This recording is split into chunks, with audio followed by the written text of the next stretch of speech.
time we let the Spirit come in. What is the quantum Akashic field? New discoveries in physics reveals that everything in all of the cosmos is entangled or connected. I've come to understand that we can consciously experience that connection through a process of out-of-body experiences using a form of what I like to call quantum intuition. We are all supported by this universal field, an information field that Carl Jung labeled the collective unconscious, and Ervin Laszlo dubbed the Akashic field. It is a power field, the ground of our being, a seemingly mystical grid that is at the same time both magical and real. Einstein accessed it during his famous thought experiments. So did Newton, Socrates, Beethoven, Brahms, Mozart, the builders of ancient monuments, the ancient dowsers, Hindu mystics, and every other genius who ever lived. The reason people built similar pyramids in Egypt, Asia, Central America, and Peru was that they were accessing the same information field. The reason societies started doing the same things with stone at the same time was because they were all tuned in to the same source. When it appeared in Akasha, everyone, everywhere, had access to it. Each of us is a physically manifested expression of a possibility wave that originated in Akasha. Now, the ancients didn't understand the science of all this. They just sensed that they were in the presence of something bigger than themselves. They felt its energy coursing through them like blood through an artery. We, living in this modern world, have buried those feelings under years and years of cultural debitage. But sometimes, when conditions are right, they rise to the surface in dreams, visions, and out-of-body experiences. Then we realize we are part of a mystery that is much bigger than ourselves. In those moments, we move outside our sensory filters and perceive something larger than life as we know it. But how do we go about inducing those moments of clarity and perception? Here's a 6-part system that I have found helpful. Number 1, make the decision. Make no mistake, you are setting out to do something that goes against the grain of evolution.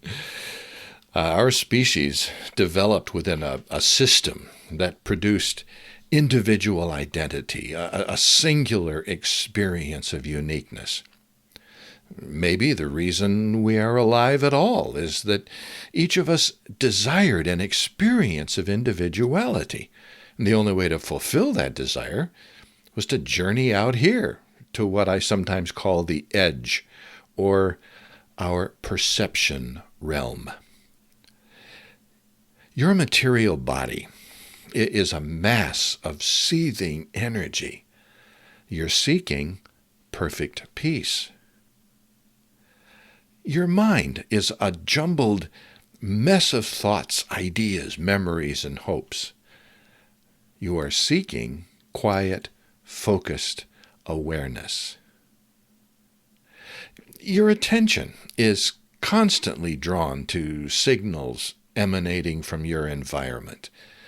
You are seeking one-pointed, focused attention, or eternal stillness. Your experience tells you that your past is moving through your present into your future.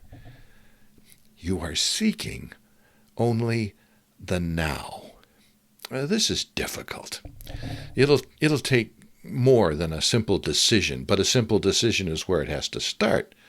Make that decision. Number 2, stick to it. Once you've made your decision, you need to stick to it.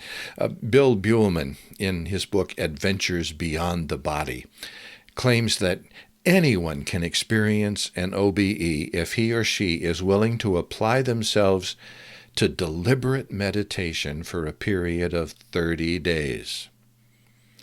I decided to try it for myself. It worked, but it took the full 30 days. If I had given up after 28 or 29 days, I wouldn't have succeeded in my endeavor.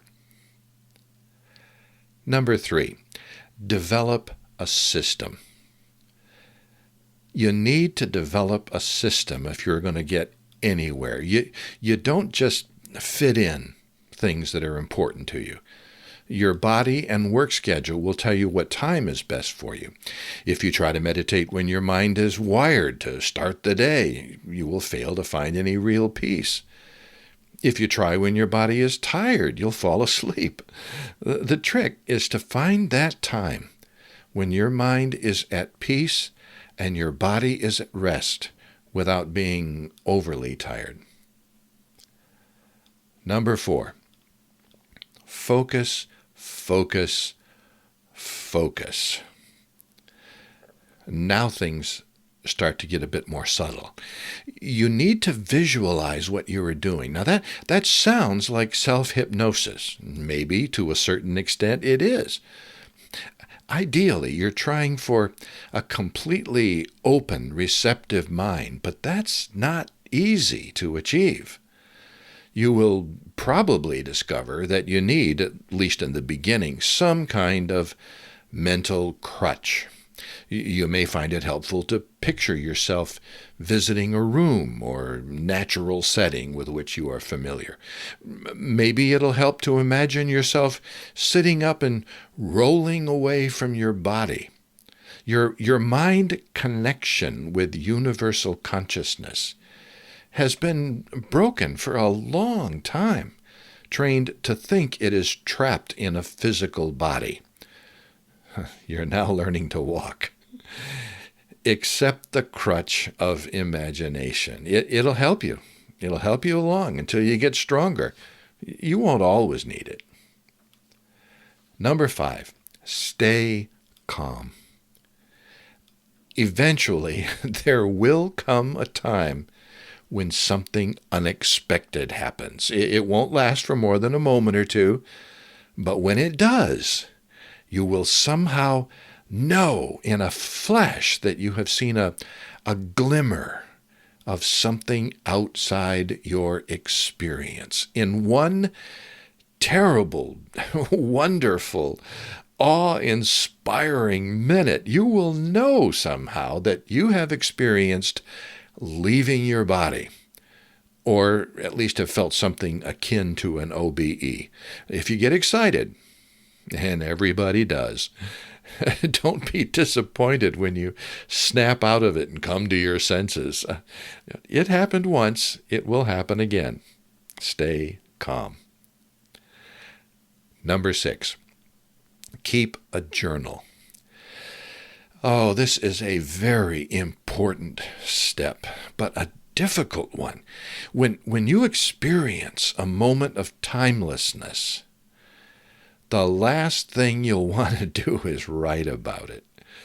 But without a journal, you'll soon forget the experience, just as you forgot last night's dream after a few minutes.